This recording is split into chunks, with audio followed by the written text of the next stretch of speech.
Oregon. It's very rare. We're trying to get our garden all set up in the backyard. So that's been my constant project that I've been spending a lot of time on. That's great. What about you, Sashrika? Yeah, I mean, honestly, I love to see that garden that you're talking about, Marilyn. Sounds really interesting activity. I know my mother loves to do those gardening activities, and she's all like she loves it, absolutely loves it.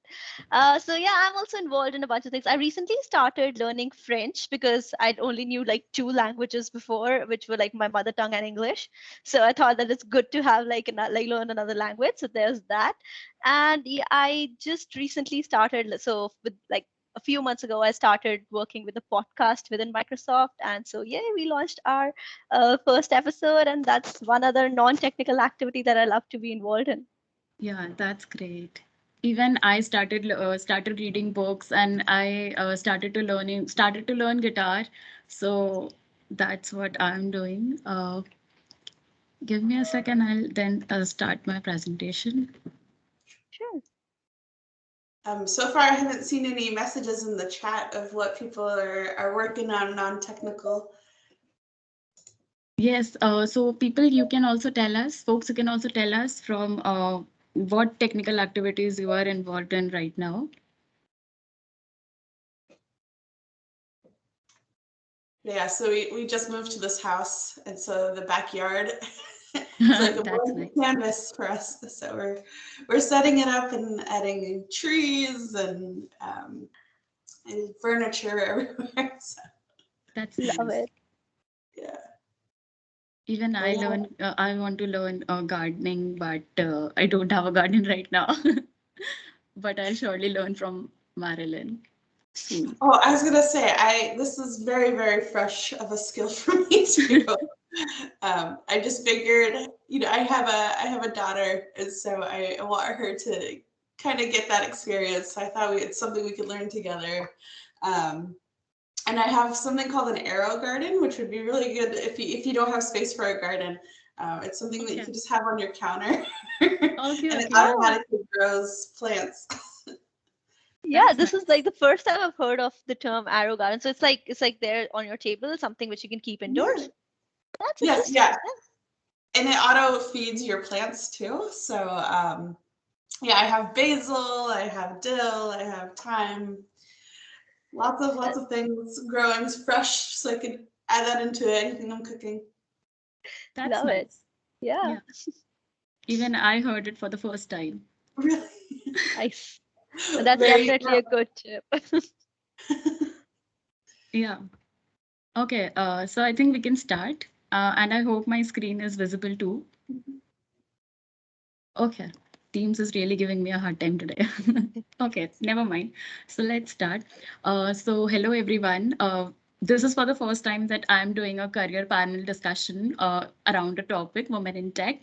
We have Marilyn, and I think Marilyn has introduced herself already. But if she wants, then we can go ahead. Marilyn, mind introducing yourself? Sure, yeah. Hello, everybody. My name is Marilyn Cole. I am a community program manager for the Microsoft Learn Student Ambassador program. Looks like I think I had to mute everyone. there we go. Okay, I think we are cool right now. Okay. Yeah. And so I help out with the India region for the program. And what that means is I work with the students in the program, help them go through their milestones that they achieve, and help them lead events for their own communities. I come from a university background, so I've spent over, I believe, 8 years now working in the higher education system. I used to be an advisor at the University of Washington for students, for over 8,000 students. And then I ended up working for the Technology Innovation Department as a program manager. And we had students that were creating new tech.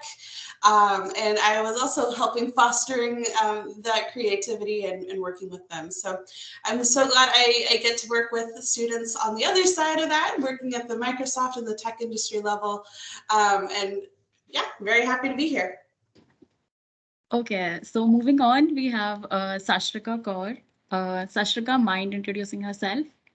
Yeah, for sure. So, hi everyone. My name is Sashrika. I work as a software engineer at Microsoft, and I actually am not that old in Microsoft. So, I got hired about 6 months ago. I was a college graduate, just like everyone a few years. So, I was like in college like 6 months ago at least. So, yeah, I mean, super excited to be here and join Microsoft as an engineer right after out of college. That was an interesting transition. I previously worked at Flipkart. I was an intern there. Like it's an e-commerce firm here in India, if you are not aware of that. And I also actively contribute my time with majorly hacking and hackathons because that is one place that I absolutely love and it shaped me as a developer, as a speaker, and as a community member. So yeah, I work with the digital hackathons. I coach folks and to help them organize hackathons and stuff. So that's also super exciting. I mean, happy to connect with you all and answer any questions that you might have. I've been advocating for women in tech for quite a long time. I was a very active member back when I was in my university with my with like some of the programs that I was involved in, and at the same time, like just involved in other activities which included Google Women Tech Maker Scholars, Goldman Sachs Scholar Program, and GHCI. So yeah, that's a little bit about me.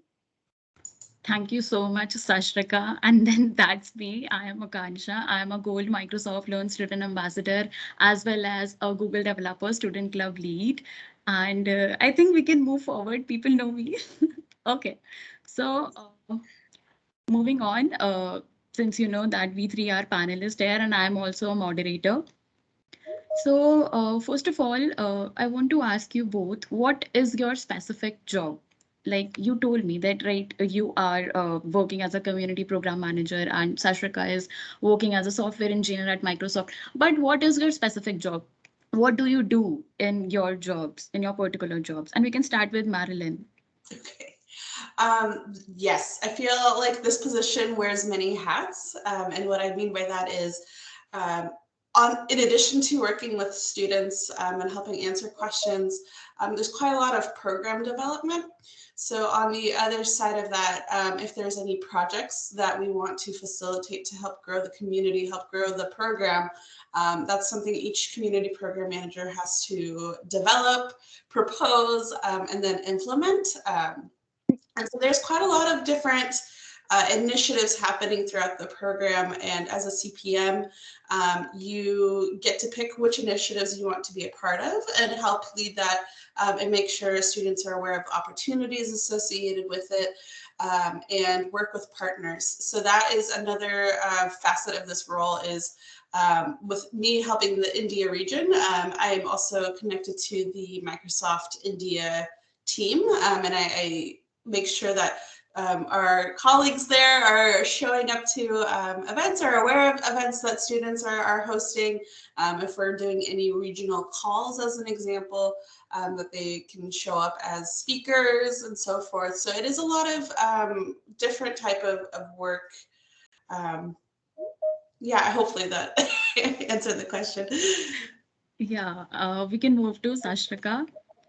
Yeah, sure. So I work as a software engineer. That's a title, but for sure, there's a lot, like a lot more different on the job that I think, like there's a lot more that's going on with the job title, not just like software engineering. So I don't like for anybody who's like curious about it. I don't code the entire day. That's not what the job entails as a software engineer. There's a lot more that goes on. I have to connect with folks from around the teams. There are different stakeholders that I talk to. So I work in the commerce and ecosystem team. And so our job is basically working on the financial services aspect of Microsoft. And so we have a lot of stakeholders from across Microsoft and external.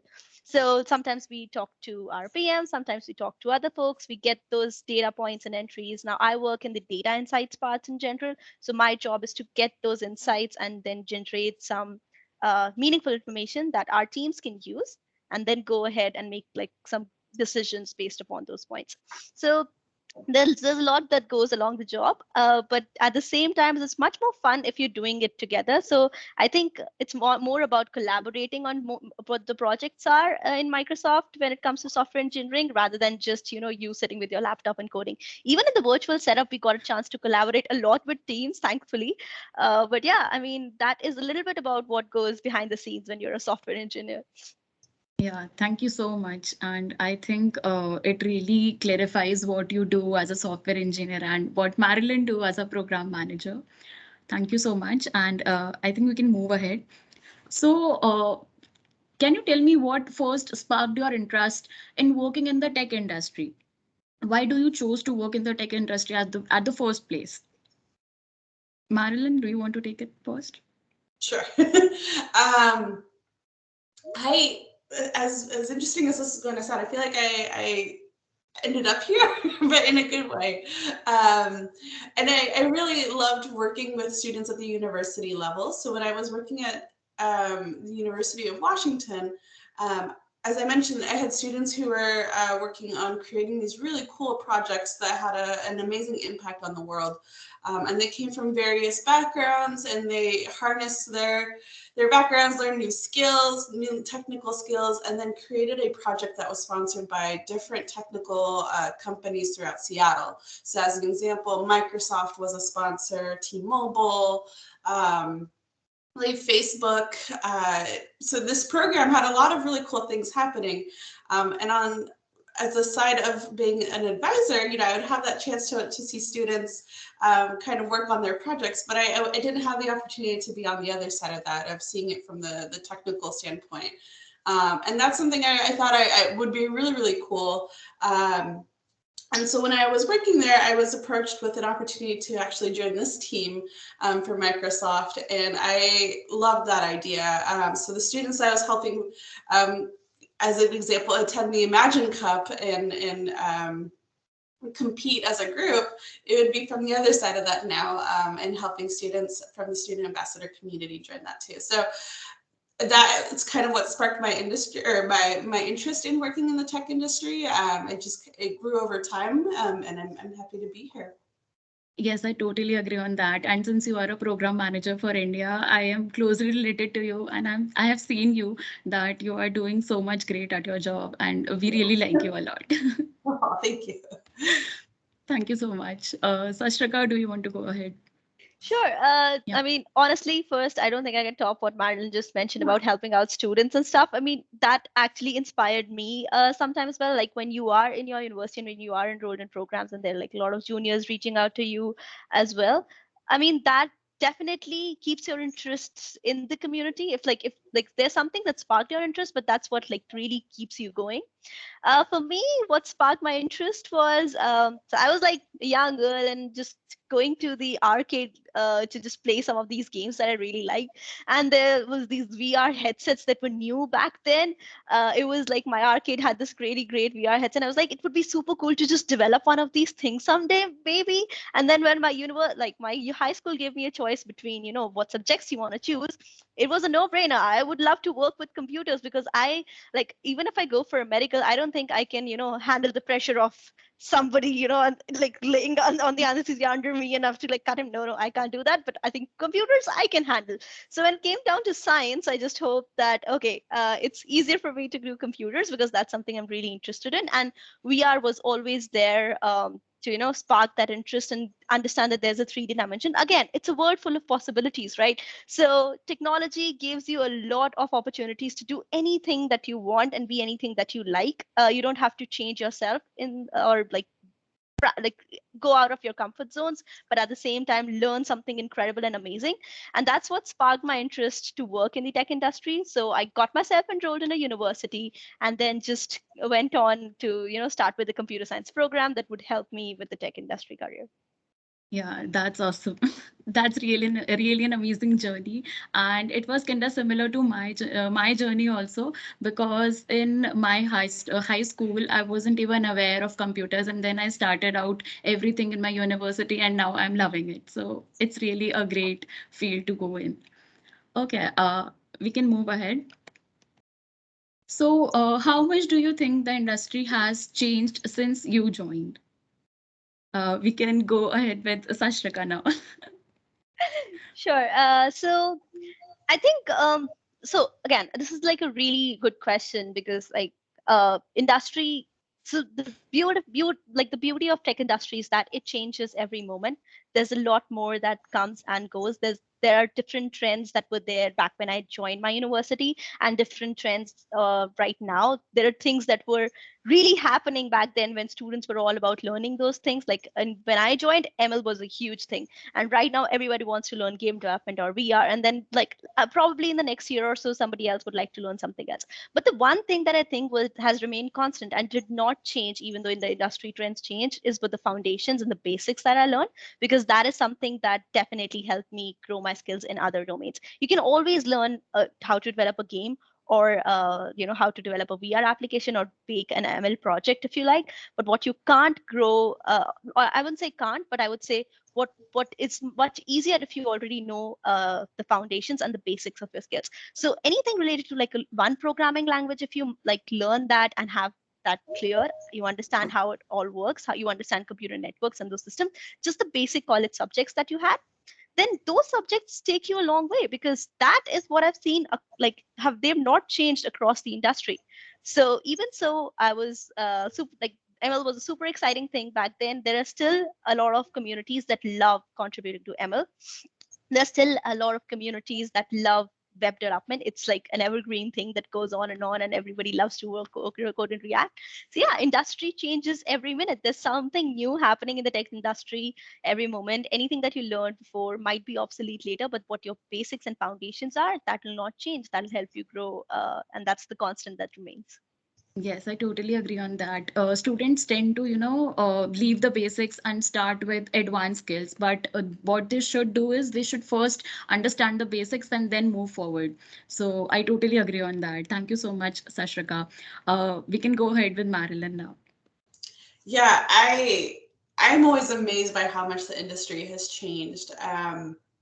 I actually, just like Sashrika, I am in this role for 6 months. And so for me, like, even with me being here for 6 months, I've noticed so many changes, and more students are figuring out that there's different facets to the tech industry. So it really depends on what your interest is, and you can just follow along with whatever tech niche is suitable for you. Like, there's robotics, there's web development. There's just so many different things that you can pursue nowadays. And looking back to how it was when I was, for instance, in college or when I was in high school, it was very clear cut. So if you want to become in the tech industry, you learn coding, right? You learn this, but now there's low code. Now there's so many things that you can do to empower yourself and take part in the community. And I think that's something that has blown my mind quite a bit about being in Microsoft is a lot of the time people have this image or idea of what it's like to be in the tech industry. It's cutthroat. There's people who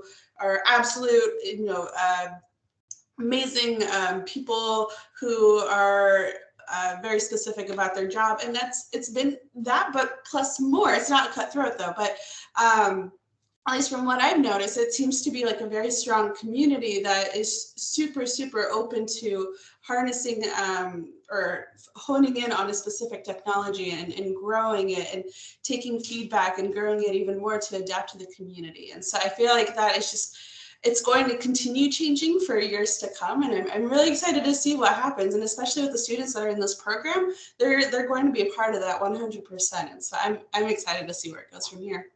Yeah, actually, feedback matters the most because it helps us to, grow as a human being and also to change the program a bit. Thank you so much. Thank you so much, Marilyn. So, what is the most exciting project you have worked till date? Sashrika, do you want to take this up? I can. Again, a really tough question, because honestly, the projects that I work on, I love each and every one of them. Those are some. If I'm working on a project, it's because the idea really, I could relate to the idea, and it really inspired me to do something.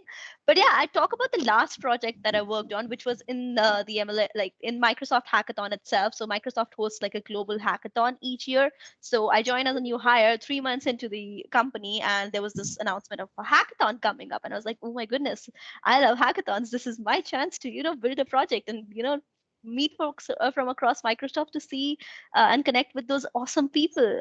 Microsoft has a lot of smart people, and then it's just interesting to see what different ideas they bring to the table. I mean, it's a really it's extraordinary. It's amazing.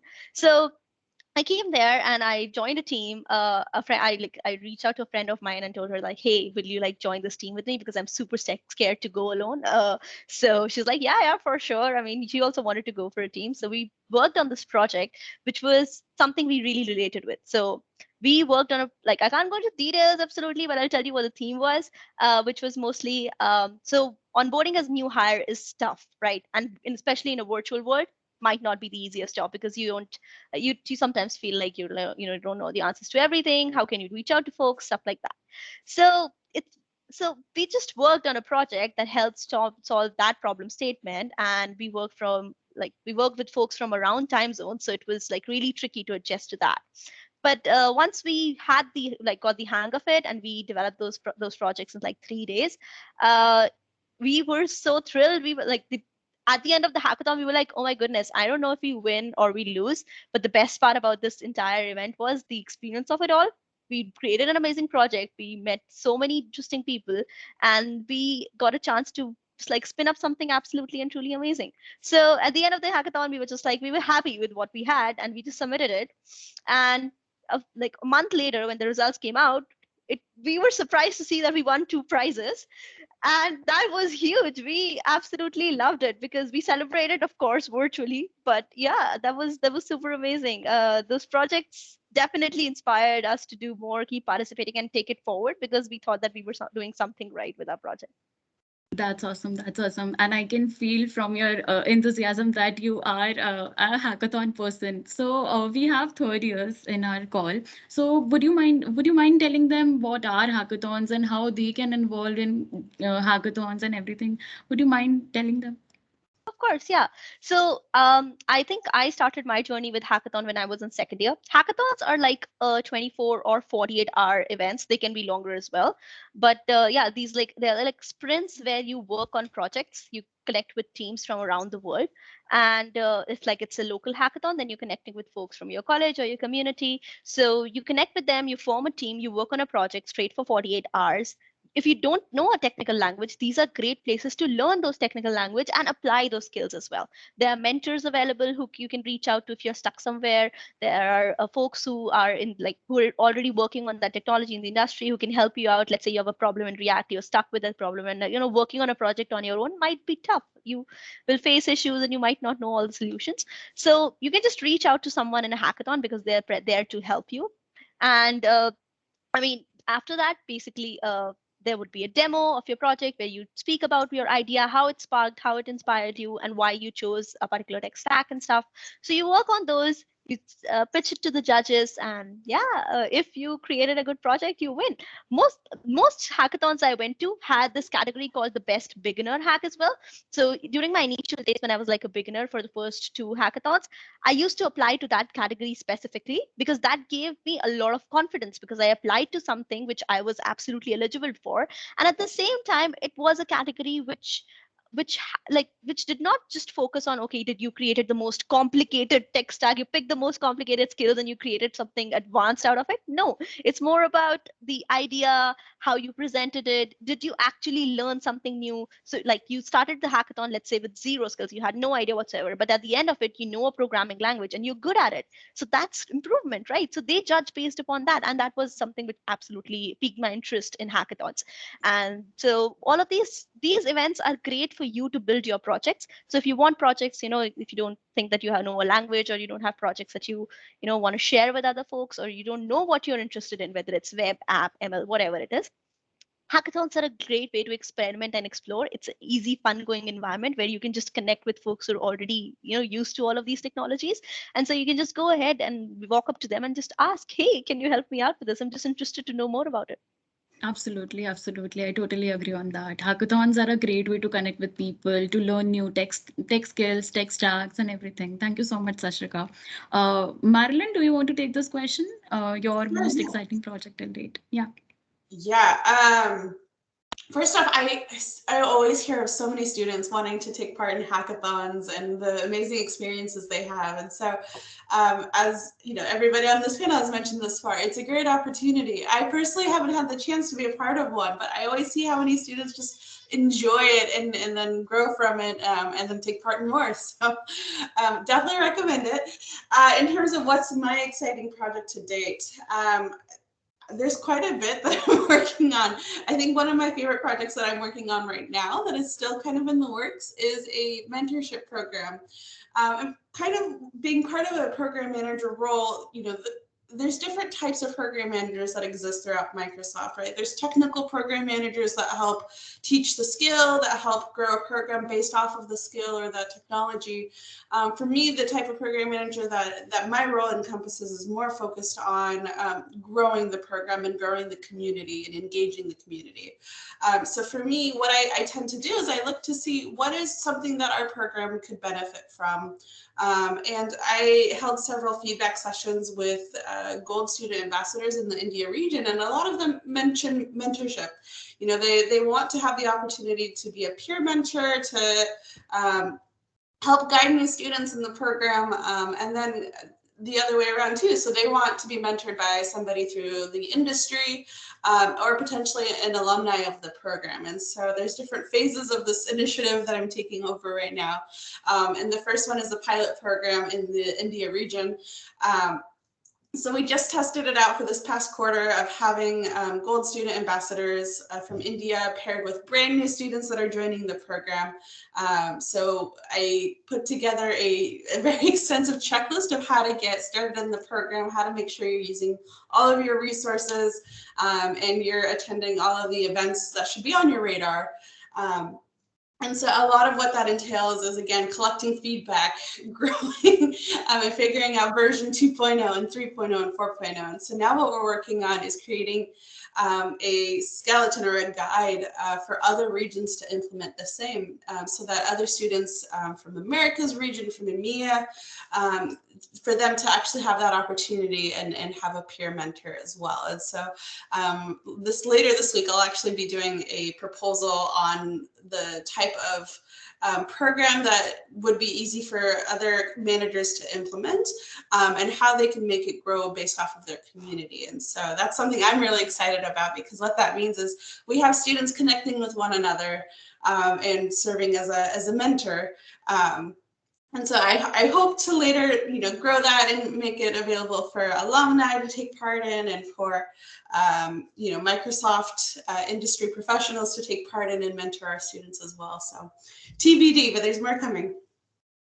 Absolutely, absolutely, Marilyn. I'm looking forward for the pilot program now.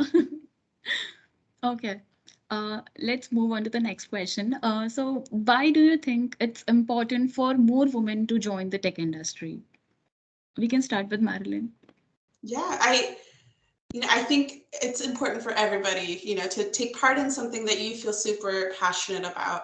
And I think it is important for more women to join, because that's where you see the empowerment. That's where you see more diversity and more equity. And so I think if we do have more women join, that just means that we have better representation throughout the industry and more opportunities. So, you know, once you have students or you have women who join the program, that like in my eyes, at least, I see that it does empower other women who maybe earlier on felt like they weren't able to do it based off of societal standards.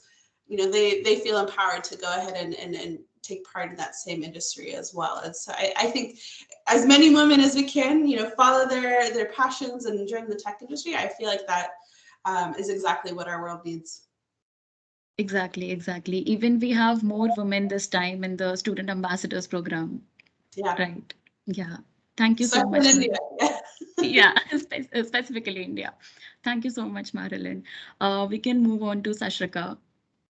Yeah, so I think like it's absolutely important for more women to join tech industry as well, because it's not just about it's like everyone should follow their passion, as Marilyn said. Everyone should be able to do the things that they like as they like them.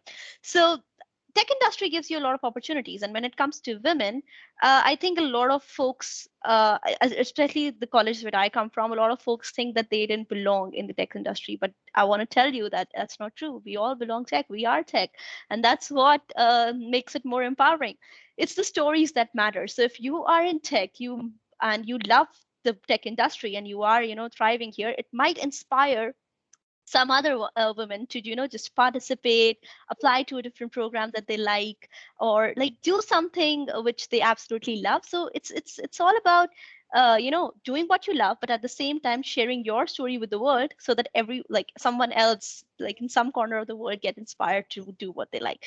So I think women bring a lot of diverse perspective to the table, and it's not just about having a woman at the table, but about those various opportunities and those ideas that they bring together. So I think if like I know that as a woman, I know now that in the industry, when you are here now, if I am in a team, if I'm working on a project, and let's say something comes up, and I have a different perspective from everyone else on the table, I can bring that forward. And I'm speaking in behalf of some other folks who might experience the same things that I am experiencing. So it brings a lot of ideas to the table, which wouldn't have been brought if somebody didn't speak up. So I think voicing your opinions is important, putting your perspectives on the table is important. And I think women are very creative, and they have the power to do that, right? They have the power to bring everyone together, empower each other, hype each other up. I think I'm too big on hyping everyone around me. So if I think I'm biased that way, that if there is like a woman in tech or a girl in tech who's just studying, I'm just going to hype her up to just hype her up and tell her like, yes, you can do it. I mean, this is your journey, this is your world, you can do this. And yeah, I think that is why I believe there should be more women in tech, so that it gives you a lot of hope about the project that you're going to do later. And that those by projects, I mean those ideas that we bring with Microsoft or with any other company that you work with. Absolutely, absolutely. More women in tech means more diversity, and I totally agree on that. Thank you so much, Sashrika. Okay, so in your experience, does being a woman in your profession come with extra mental challenges that you have to overcome? For instance, doubting your own ability. Do you want to take up, Sashrika? Yeah, so definitely. So being a woman in tech comes with its challenges. That's no lie. Like there are some things that you have to overcome, some biases that you have to face as you grow in the industry. Like the example that's quoted here, doubting your own ability, is one of the most common ones that I've seen. It's called imposter syndrome. I went through that. I was in my second year. I didn't even realize that I had imposter syndrome until I was there in a retreat. And in this one session, somebody from the industry shared their experience about it, and I could relate to it. I realized that, yeah, this is something that I experienced too. And I just didn't know up until now. And I just put it under the bucket about, maybe I'm not that skilled enough. Maybe I don't have those required knowledge to do well in this industry. And maybe this is not the thing for me. And all of these come with their own set of, problems and challenges and issues, because then once you start doubting yourself, then you just can't differ between the two. So I think the difference here was that once I knew that I had imposter syndrome, I knew that I had to fix it if I want to grow in this industry, learn something more. And I realized later that it's not something you can fix, but you can have tools at your disposal that would help you overpower that. Empower yourself with the right tools, talk to the right mentors, understand that it's okay if you doubt yourself, but it's not you doubting your own ability. You can definitely work hard or like put in that effort to learn something. If there is something that you don't know, and if somebody is making you feel like you don't know something, that's absolutely like the response to that should be that, okay, I might not know it now, but that doesn't mean I can't learn it anyway. So I'm just going to put in the effort if that is something I really want to do, and I'm going to learn it, and I'm going to excel at it as I can. It's about continuing growing to learn. Like even after you learn your basic programming language, the learning doesn't stop. In the world of tech, so this question we answered earlier, which was like, how did the industry change from start till now? You can see that it changed a lot, but the basics remain the same, which I mentioned. So basically what it means is that it's changing every time. So you got to keep learning and updating yourself every time. You got to keep those skills handy. And so if you're doubting at your own ability, I want to tell you that it's absolutely fine. I think for women, it's a lot easier for us to doubt ourselves. So it's absolutely fine if you are doubting yourself. What is not fine is you like stick to that feeling. I think what you should do is talk to some of those folks, talk to your seniors, mentors. You can talk to us. I mean, my LinkedIn is always open. You can reach out to me. You can reach out to me on Twitter if you want, if you think I can help in some way. But yeah, definitely reach out to folks, talk to them, and learn what, how their experiences were like, and you'd be able to overcome those extra challenges that are thrown your way. You might face biases as well with those challenges, like somebody from the industry. The most common bias I've heard my juniors tell me is that if we get hired somewhere, people might question diversity hiring, and that is something which really discourages us and makes us not want to apply to other companies. And I think that's absolutely wrong. Diversity hire is being termed as a negative term, which shouldn't be the case. Diversity hire is just basically like that, like hiring for like special hiring for women. When it's that, what I've learned is because you just want to create the bar, like you want to encourage women to participate in a room full of 100 folks. If there are 2 women and there are like 80 folks from other gender, I mean, those 2 women might not feel as comfortable speaking up and voicing their opinions. So, but if let's say there's a room full of 100 women, 100 extraordinary women who are sharing their stories, you feel much more empowered to share your opinions, right? So I think those scholarship programs and all women programs that you see out there are just a way of creating that platform where you can feel comfortable to voice your opinions, put things on the table. And all of these are just for you to make, like, for you to feel more confident, to tell you that yes, there are opportunities for everyone in this industry, not just for one particular gender. It's not based upon gender at all. It's based on how much you're willing to learn, not even your skill set. Honestly, it's not based on your skill set. It's based on your willingness to learn. If there's something you don't know, if you are curious enough to just grow your skill set and put in that effort, sometimes that is much more important than learning one skill set. Anyone can learn a programming language, but what you should put in your own self is, the ability to do more. Exactly, absolutely. And one should stay positive and keep themselves updated, because tech industry is growing day by day and everything is changing, and we know that change is the real constant, right? So we should always keep updating ourselves. And as you said, imposter syndrome, this is the one thing that if you realize at an early stage, then you have to overcome it, because otherwise it will keep you irritated at all times, and you will feel like, I'm not able to do this, I'm not able to do this, I'm not capable of doing this. So one should overcome that thing. Thank you so much, Sashrika. Beautiful thoughts. Thank you so much. We can go ahead with Marilyn now. Marilyn, what do you think? Say, you took the words right out of my mouth. I completely agree that I feel like women do tend to feel like they're in that imposter syndrome mindset. And I certainly have been there several times. Not even, it doesn't even have to matter if you have a technical background or not. I think it's very common.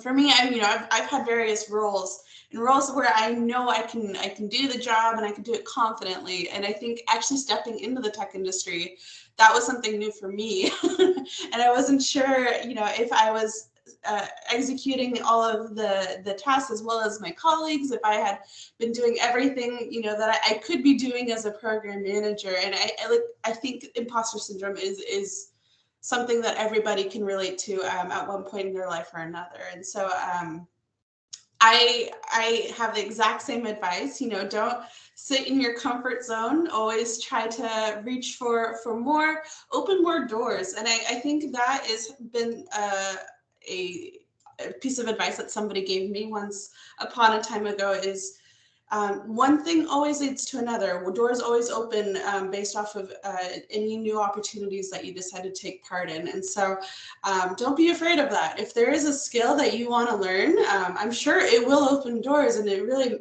depends on how much you want to put in, and whatever you put in, that's how much you'll get out. So for me, as an example, I've had access to LinkedIn Learning for so many years, working at a university and working now at Microsoft.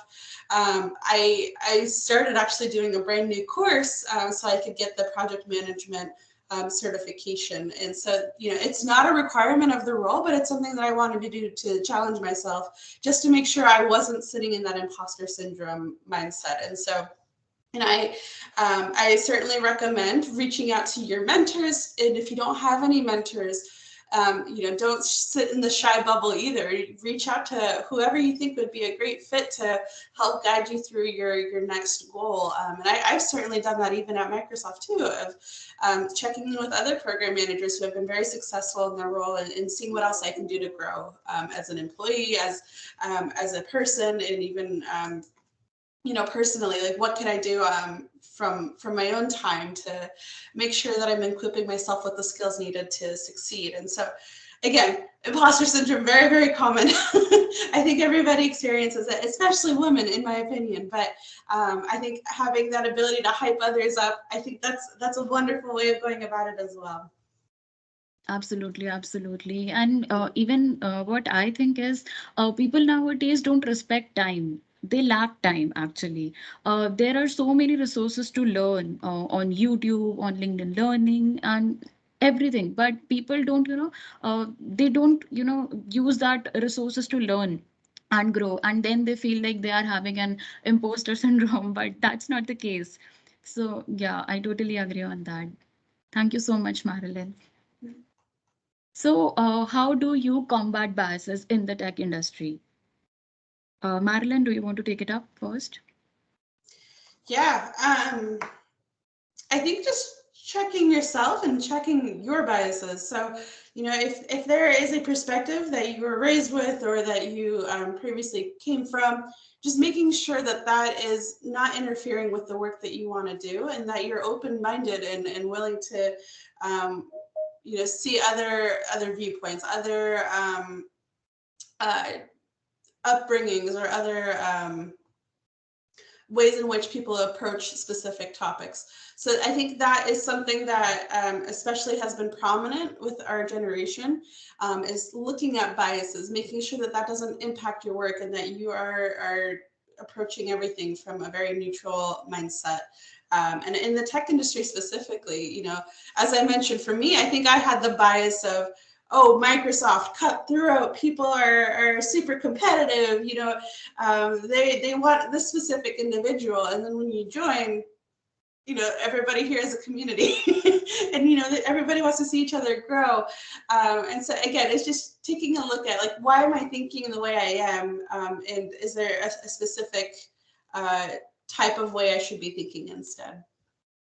Yeah, absolutely. Even when I was applying to the Microsoft Learn Student Ambassadors program for the first time, and it was a global community, I was afraid that, will I be able to fit in the community or not? But the community is what you have, right? At the end, the community is the most inclusive thing that I have ever felt. So thank you, Marilyn. Thank you so much for that. Sashrika, do you want to go next? Yeah, sure. So I think, yeah, I completely agree with Madeline with the point she quoted about how, the bias. So, like, you should be aware about your own biases. There's a thing where there are unconscious biases that you do. So, just being aware of how how you're making decisions, how you are approaching someone, how you're talking to them, would definitely tell you something about your own biases that you might have. And that is something that you can definitely work upon, and just be mindful about those things would is that something that would help. And coming to somewhere where you are faced, like, because I think I've faced it a lot, so I can talk about how my experiences, when somebody else has a bias towards you. And I think as a woman in tech, I definitely faced some of those biases when I was a student, when I was working as an intern, or working as for like a startup, anywhere, that any of the experiences that I had, somewhere I did face those biases. And earlier I used to like get a little bit of anger that, okay, I don't think that you were thinking it the right way. I had that anger inside me.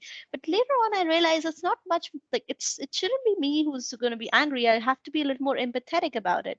And the way to think about it is that nobody had that conversation with them to make them understand the other opinion. And so that's fine. That's just like the path to learn that is just a conversation away. So if you can tell them that, hey, I this is something that happened, and probably this would have been a better way to approach that, because this is something that I felt apart from it. And I would really appreciate if you would consider these points. A very simple, sweet line, a very powerful statement. You just have to be empathetic towards the other person, and it would be easier, because sometimes people say things, but they don't mean it that way. They're not intentional about it. They're unconsciously being biased towards something, and that is fine. That's something which can be a conversation. So I love the statement about having strong opinions but like loosely held. So which means that you have those strong opinions, you have opinions about certain things, but those are loosely held. They're always up for conversation, always up for new opinions and new perspectives. So again, it comes down to your willingness to learn and having that growth mindset, so that whenever like you have a strong opinion and somebody is talking to you about it, you're willing to listen to what the other person has to share. And in that way you can combat those biases. So if the other person is willing to listen to what I have to say, that'll make all the difference in the world. I don't expect them to change their perspectives overnight, but I really appreciate them listening to what I have to add, and listening to the experiences that I come from, and understanding that if there is a certain bias towards the way that they said something, or any action that they took. So I think these small things can help you combat those biases, whether it's towards you or if you are making those biases. And being mindful definitely helps to tackle all of these things. Absolutely, absolutely. Thank you so much, Sashrika. Thank you so much. So moving on, do you think enough is done to help women get into the tech industry? If not, what would you recommend? Sashrika, do you want to take it up first? Yeah, I think there's so much that we are doing already to get women into the tech industry, and I find that's amazing. But yes, I definitely feel that there's a long way to go, and I think the work that Marilyn does speaks volumes about what we are doing for like to get more women to the tech industry. Just like a panel like this, I think it's amazing to see so many women get together and talk about some of the hard things that we face in the industry, at the same time talking about career growth and career progression, and how you can get you can get all of those things that you aspire for. So there are a lot of things that are happening in the tech industry. As Marilyn mentioned, there are mentorship programs that you can participate in, there are student ambassador programs, there are events. Like, I'm too big on events. Like, please, if you're a student, go to these community events that the companies organize, because they are great places to learn the culture that the company holds and to understand what the other person thinks. Like, I understand that it might not feel as comfort, like it might not be as comfortable as you want it to be. You might have to reach out to someone and then talk to them, and that might be like, that short talk might be uncomfortable at first, but you'll grow onto it, and that's how you'll make friends in the industry, right? Yeah, that's how you'll know more about what's happening. So I think there's so much that's been happening, and women specifically, there's so much going on for women specifically, like scholarship programs and mentorship programs. I piqued my interest with the mentorship program. I would not have applied for a company like Microsoft had it not been for a mentorship program that I was enrolled in. My mentor definitely hyped me up and told me to just go ahead and go for it. And so that is why I'm here today. And as I mentioned, that there's still a long way to go, and I would recommend that I still feel that there's a way we can get more women involved in hackathons. I'm too big on hackathons, but I don't see enough women there. Sometimes in a room full of people, I and my other friend are just the only two women in the room, and we feel a little awkward at first because it's a 48-hour event and we're there to stay overnight for like one day or so, and we just feel a little uncomfortable. So I'd love to see them there, and I think that is one place where we can definitely grow. But yeah, apart from that, I think there's so much happening. There are opportunities everywhere. You just have to grab the ones that are right for you. Absolutely, absolutely. Even Microsoft Learn Student Ambassadors gave me the confidence to, do this career panel for the first time. This is my first time, and I'm so happy to have you both here. And Microsoft Learn Student Ambassador, gave me the first timers for so many things. And I'm really grateful for that. And thank you so much. Marilyn, do you want to go next? Yeah, I'm in full agreement. I think there's quite a bit more that needs to be done. There's a lot of opportunities in place already, which is fantastic. There's nowhere near what it was like when I was in high school. And especially, if you're back in the day when I was growing up, there wasn't really opportunities for women to just even try to dabble into the tech industry and see if that's something that they would be interested in.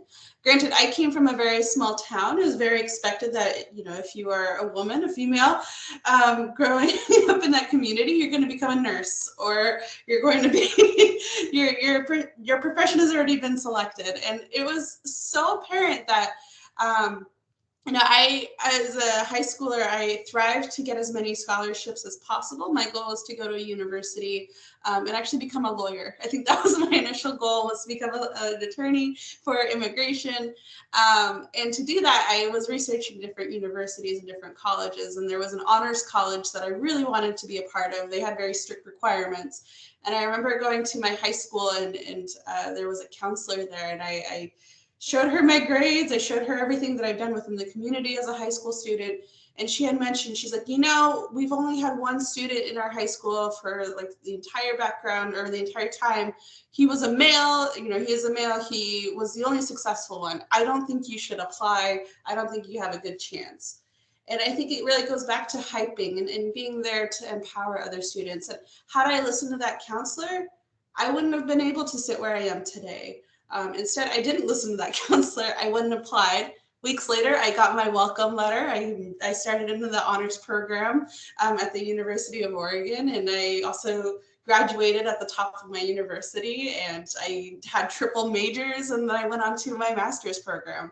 And so I think having the ability to get rid of those barriers, you know, any specific biases of like, well, you know, this guy is really, really successful. You don't have that opportunity because you don't have the similar background, or you are a female.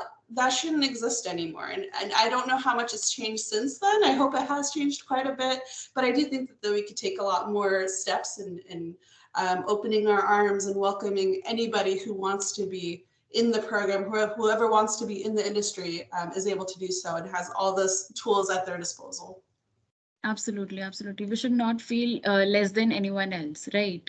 We are here and we should keep applying to programs, and we don't know in which program we can, you know, get selected. So absolutely, we should keep applying and we should not feel less than others. Thank you so much, Marilyn. Moving on, how do you balance your work and life? Sashrika, do you want to take it up first? Yeah, so I think as a student, it was much easier because sometimes both of those were mixed, because you had your friends at the same place where, you know, you were studying. So it was more like a balanced lifestyle then. But it's a little different when it comes to your work, right? Because you are friends with your colleagues, yes, and there's a lot to work. But at the same time, you have to take care about, you know, your mental health and your life and some of the other adulting stuff that you got to learn. I mean, I just learned how to do my own taxes. So that takes time, and that's a life thing that you got to do. So it's just learning, yeah. So basically, you know, to balance those work and life, you have to have those, like, I'm too big on routines. I really love if I have a routine in place for things. And so balancing that work and life honestly means for me to, you know, like, people are too biased on, you know, not having a 9 to 5 job and stuff like that. For me, it's more like, it's not about 9 to 5. It can be 10 to 6 or 11 to, you know, 7, or anything, 11 to 3 maybe. I don't know what works for you, but whatever that is, that's a part of your routine. And add, like, you know, when, like, try to complete your work or something that you're, you know, in your job, whatever that is, to by a certain time, and then plan your day ahead. I am too big on planning those day parts, like, if, like, just a day before, even if that is the least I could do. So I just plan my day ahead. I get off work and then I just go take a break. When we were in home, like in the in pandemic, when we were just sitting at home, it was a little difficult to balance that work and life, because even now, because I'm working from home, my office and my bedroom are almost in the same space. So it's like very difficult for me to just, you know, not just give up and go back to bed. Okay, I'm not doing any work today. It's done for me. I mean, I could do that, but I just don't want to. So what I do instead is just face on the other direction where I just can't see the other side of things. And so these small things help you just balance that work and life aspect. So once my work is done, I step out of the table. I don't think about it at all. it's done for me. I just go out, spend some time with my family, spend some time with my friends, learn some of that adulting stuff that I have to, and go ahead and do my things. I love to travel pre-pandemic. So now that everything's opening up, I want to do that more often and more like again. So I just go ahead and take that. I take short breaks to learn French during the day, and that's something which I do for my own personal balance. And yeah, these are some of these things that you definitely should incorporate in your life so that this can help you. And if like 6 p.m. means, okay, you're done for the day, I'm not going to answer emails after that. I'll just take care of it next morning. Nothing's going to happen overnight. Exactly, exactly. And adding on to that, we should, try out new skills. We should learn more. We should read more. We should try out, new skills that we always wanted to do. This pandemic gave most of us to do more stuff than what we expected to do in our daily life. So absolutely, as Marilyn mentioned, she started doing gardening, and I started learning guitar and everything. So it's amazing, right? So Marilyn, do you want to go next? Yeah, I think work-life balance, the definition of that has changed so much for me, especially within the past few years in COVID. There used to be this narrative where you wake up, you commute, and it could be anywhere between, for me, it actually ended up being an hour and a half. I used to have to commute in the mornings because it was cheaper to get an apartment or to get, I think it was a house at that point, about an hour away from Seattle, and working at a university salary, like I'd have to commute quite a bit. So I'd have to wake up at like 5 a.m. or 6 a.m. in the morning, get to work. And I'm the type of person where I will be face down working, and I wouldn't have that natural urge to hop off and do something else. And so I'm the type of person, like I said, I will continue working until somebody says, hey, come on. And so, especially when you have to commute back, by the time you get home, it's 8, 9 p.m. You go to sleep and then wake up and do it all over again. And that was not a healthy way to, I think, work at the time, for me at least. That's something that I was juggling with quite a bit. And then come pandemic time, the state of Washington changed quite a bit of their rules about what universities or what places of employment can allow to keep their employees safe. And that's when they started instituting work from home. And for me, I think a light bulb went off and I'm like, this is perfect. You know, when I have time to put into the work I'm doing, I'm able to. I don't have to waste time commuting. I can walk into the kitchen, make something, go back and continue working. And then, you know, my husband then can tug on my shoulder and be like, okay, hop off, come on. And so for me, it really worked out. And now I have a 1-year-old toddler, and I actually get to spend my days with her during work. And so my husband also works from home, and we share this house. So apparently, you know, he's my colleague too.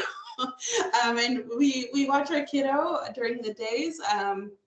I continue to work away and plug away at my work, but then I hop off, go garden, go cook, go do anything else to separate myself. So I think that that's really important, and that's also a skill that you need to learn, is figuring out how to introduce life back in once you've already started working and starting your career.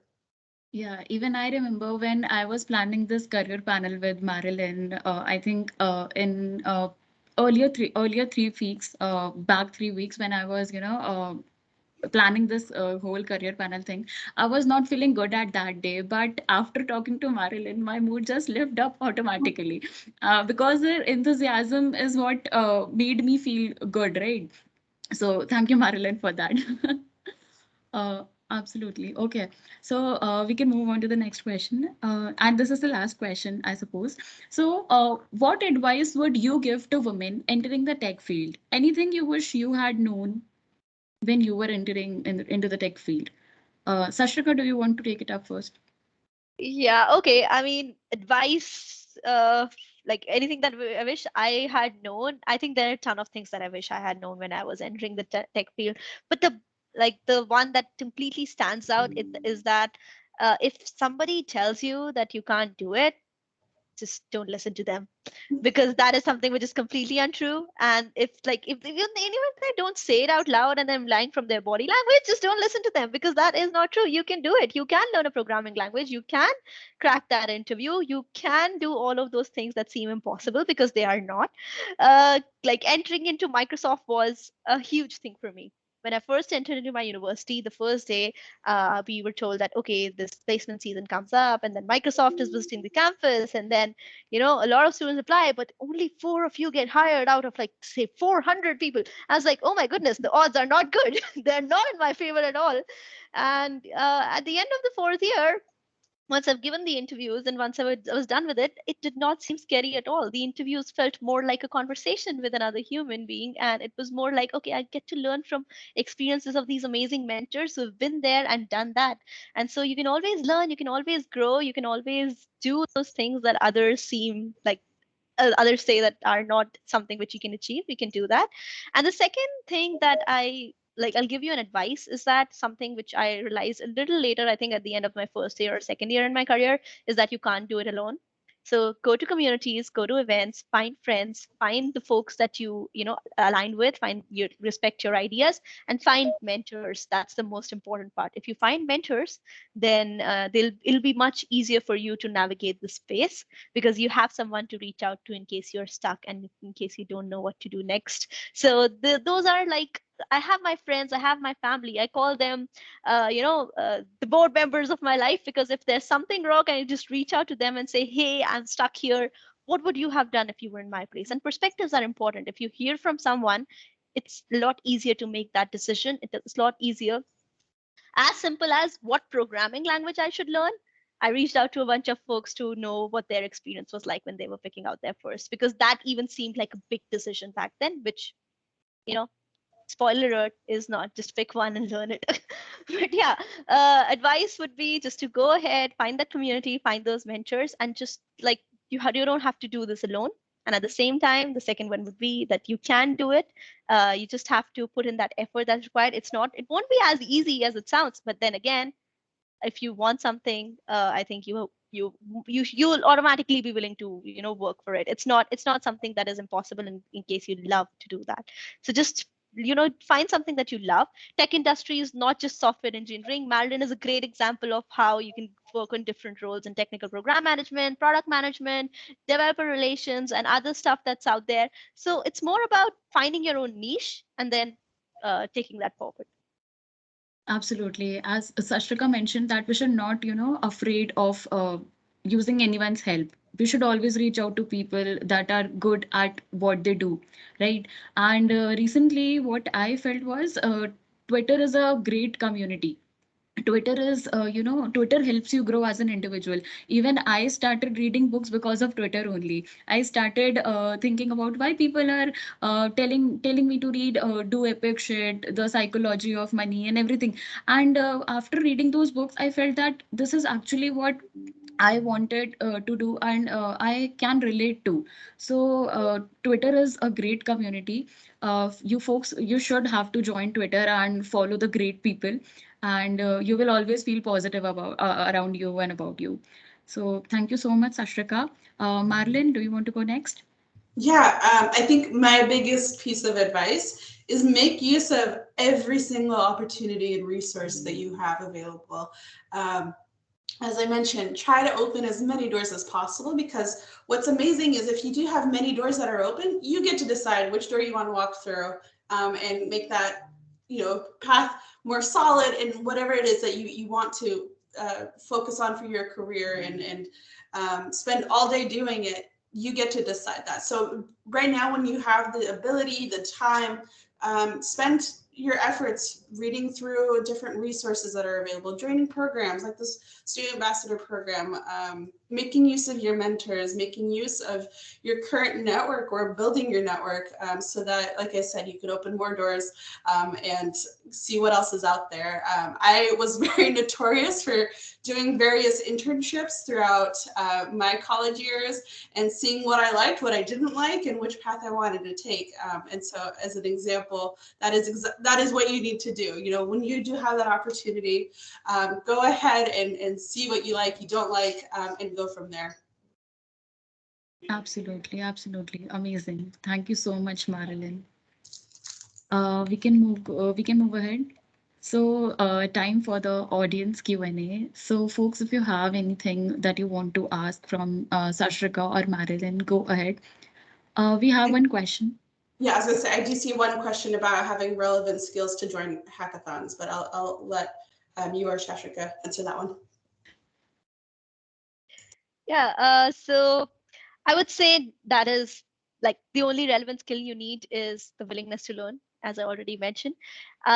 You can come to a hackathon with absolutely no technical skill, and you can just say that, okay, I just was wondering if I can learn web development and help out a team, and just go to an experienced hacker. And if you say like they also started somewhere and they also started the same way, so just go to someone and say, okay, I am interested in this. I can learn it through the weekend and then develop something for you. I can help out with this, this, and this. Like, let's say the most easiest things that I think you can help out with would be the, like preparing the pitch, preparing the presentation, putting up some documents, preparing like a GitHub repository, learning Git in a hackathon. Like some very small things that doesn't seem as overwhelming. You can just pitch in whatever you can, and if you like pitch in that, just say that, okay, I'm also here to learn, let's say, about app development. I love Android apps and I would love to develop one myself. So just go ahead and say that. And once you do that, you'll understand that it's a lot easier to learn. So I did not know anything about ML when I was in my first hackathon. I only knew, so when I started, I knew a programming language, one programming language. That's it, that's the basics of it. I learned some of these things, some of these concepts when I was at a hackathon, and I learned it from an experienced hacker. And for me, learning it from someone is much more easier than me sitting by myself and learning through docs. So you don't need any specific technical skill sets if that's what you're asking. Just go ahead with the willingness to learn, and you explore those opportunities. If you don't even know what to learn, that's all right. Just go ahead and say, okay, what can I help with? What are you working on? Okay, this sounds like an interesting idea. Maybe we can try this tech stack. Or if they already have a tech stack in mind and you want to learn that, great opportunity. You can do that. Go ahead and do that. Yeah, we have one more question. Where we can find hackathons to participate?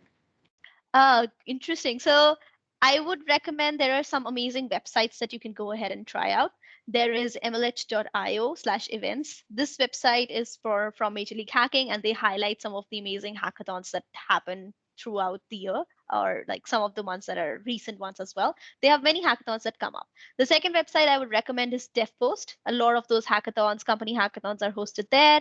And then finally, the third one I would recommend would be Devfolio, or Hacker Earth. Those two are also amazing resources where you can just go ahead and see what's the upcoming hackathon. So these four would be my recommendations. Absolutely, absolutely. Thank you so much, Sashrika.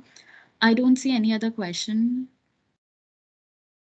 So if we don't have any other question, then we can just wrap up today's session. Thank you so much, Sashrika, and thank you so much, Marilyn, for putting forward your thoughts. They're amazing, and I learned a lot from you both. Thank you so much for joining. And we have one question, Sashrika. How do I prepare for a hackathon as a freshman? I know you already Sure. answered that, but if you can just brief about it. Yeah, as a freshman, so let's say I believe that you're in your first year and probably you just know programming language or might not even know that. I think to prepare for that would be, if you want to prepare it beforehand, my recommendation is to learn one programming language. I learned Java. You can pick anyone you like, C++, Java, Python, anything, and go ahead and just learn a bits of it. Like there are many resources that you can follow online. Pick a free resource, and try to learn some of the basics, then visit a hackathon and try to form a team. Just post something about your skills and something that you're willing to learn in one of those team channels and try to find a team. And that's how you can just get started and get, you can learn something new. If there you have more time before a hackathon, let's say like a week or two, you might want to dabble into some of these technologies that you see for development, like web or Android or ML or anything that you like to learn. Just capture those resources and start learning, so that on the day of the hackathon, you can reach out to mentors and ask specific questions and get that advice that you need. Absolutely. Thank you so much. We have one more question. It's a non-tech question. There is always a point in life where we are very near to reaching our goal, but something happens suddenly, like an error or failure, and any of such issues, and our self-esteem goes down. So, how to keep ourselves motivated and move forward? So who would like to take it up? I Marilyn. can. Oh, go ahead. I was just saying, Marilyn, do you want to go for this one? Yeah, I think there's always moments in life, right? Life happens. That's the very typical thing that people say, but life happens. And it really depends on what you use as a coping mechanism, right? So if there is something that you do to make yourself calm, at ease, I really recommend sticking to that, and then applying that to your career as well. So if there's something that happens where it really disrupts your way of succeeding in your role, if there's something that is just a barrier, take a minute, collect your thoughts, do whatever it is to reset, and then just jump back in. I think the worst thing you can do is fall and stay fallen, right? Get back up, and continue doing whatever it is that you know will help you be empowered, will make you be enthusiastic about whatever it is that you're working on. And for me, as an example, I think if there's ever moments where I'm frustrated, or if there's something that is serving as a barrier, I'm very much the type to just take a break, go do something else. So as an example, I have a corgi, a dog. I love hugging him, getting a few pets in, or I also like watching shows or cooking. That's a new type of skill that I've been trying to work on. I think just having that ability to step away and then come back with a fresh mind. Absolutely. Even I love dogs. I had one. He died last year, but that's okay. Life happens, as Marilyn said. So thank you so much, Marilyn. It was really helpful. And I don't see any other questions. So thank you so much. Thank you so much for joining. And I'm just dropping our social handles so that people can connect with us. And thank you so much. And this panel discussion is very close to my heart. Thank you so much, Marilyn. Thank you so much, Sashrika. It was nice Yeah, having you. no Thank you. worries. Just a quick tip, folks, so that I know you're joining in from here. If you are reaching out to me on LinkedIn, just please use a personal note and drop a message that you join in from this session so that I can accept your request and you can connect with me. And yeah, I mean, thank you so much for organizing this, Akansha, this session, and Marilyn. This session has been great, and I really loved the questions and the conversations that we had here. The questions the audience asked were also amazing, and honestly, you were a great moderator for this session. So kudos to you, and I hope you keep doing these things in future as well. Thank you. Yes, thank you so much. Yeah, thank you both so much. And Akansha, this was all you. Congratulations for such a wonderful event, and thank you both for joining in and sharing your thoughts, empowering the rest of the audience here. And I really hope that you all continue to grow and connect with one another. Same thing for me. If you choose to reach out to me on LinkedIn, just please let me know that you were a part of this session. And feel free to ask questions. Continue asking questions, and let us know if we can help in any way. Thank you. Thank you so much. It would have not been possible without you both. Thank you so much. Thank you. I think we can end this. Okay. Sounds Thank great. you. Thank you so much. You all. Thank you. Bye-bye. Bye. Take care. Bye. Take care.